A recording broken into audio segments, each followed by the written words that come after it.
My dear BCom second year students, మనకి third సెమిస్టర్లో advanced అకౌంట్స్లో పార్ట్నర్షిప్ అకౌంట్స్ అని ఉందమ్మా.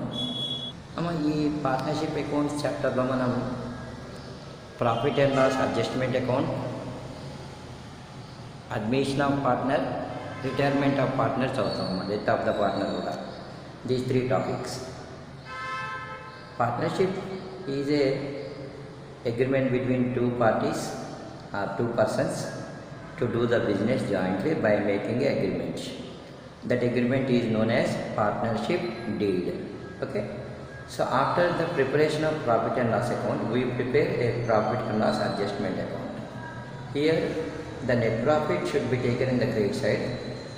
Interest on drawings is taken in the credit side. Say for example, if two partners are there and interest on capital, partner salary, partner commission are to be debited.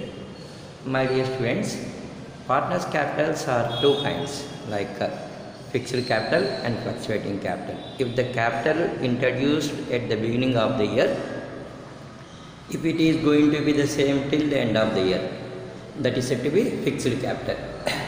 అంటే పార్ట్నర్స్కి capital నుంచి ఇంకా తీసుకోవడానికి choice అనేది ఉండదు అనమాట. స్టార్టింగ్లో ఎంతైతే year బిగినింగ్లో క్యాపిటల్ ఉందో ఎండింగ్ వరకు అదే ఉంటుంది. మరి పార్ట్నర్స్కి సంబంధించినటువంటి అన్ని అడ్జస్ట్మెంట్ చేయడానికి, అంటే interest on capital, interest on drawings, ఇవన్నీ చేయడానికి కరెంట్ అకౌంట్స్ అనేవి ఓపెన్ చేస్తారమ్మా. In case of fluctuating capital, capital పెరగవచ్చు తగ్గవచ్చు, capital may be fluctuating during the year అనమాట.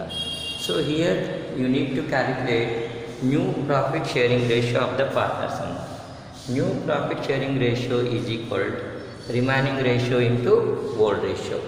Remaining ratio is equal 1 minus new partners sharing ratio అన్నమాట. ఇప్పుడే చూపిస్తాను ఉండండి మీకు. ఇక్కడ ఒక ఎగ్జాంపుల్ చూడండి అమ్మా. A and B are old partners అనమాట.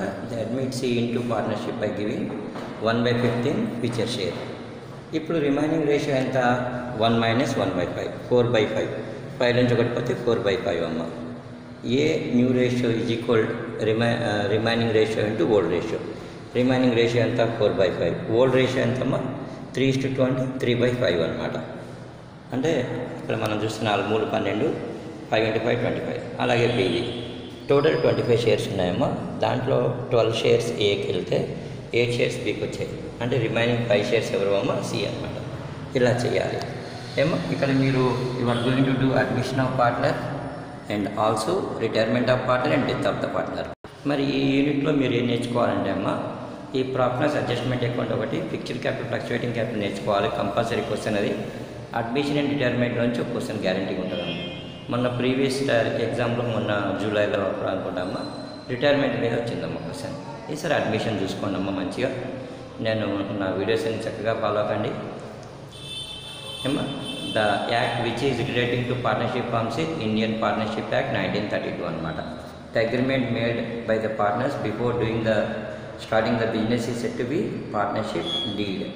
దీంట్లో ఏమేమి ఉంటాయంటే the name of the business, name of the partners, capital introduced by them, drawings and new partner admission, treatment of goodwill and everything అనమాట.